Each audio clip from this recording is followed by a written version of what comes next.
You ask Tiger to solve. This deals with linear equations with one unknown. The final result is x equals 4. Let's solve it step by step. Group all x terms on the left side of the equation. Subtract 2x from both sides. Group like terms. Simplify the arithmetic.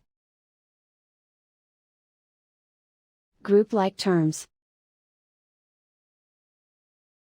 Simplify the arithmetic. Group all constants on the right side of the equation. Add 7 to both sides. Simplify the arithmetic.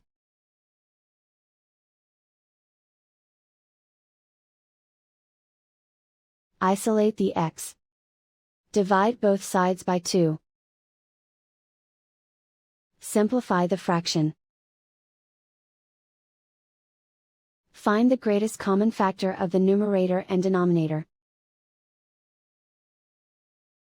Factor out and cancel the greatest common factor.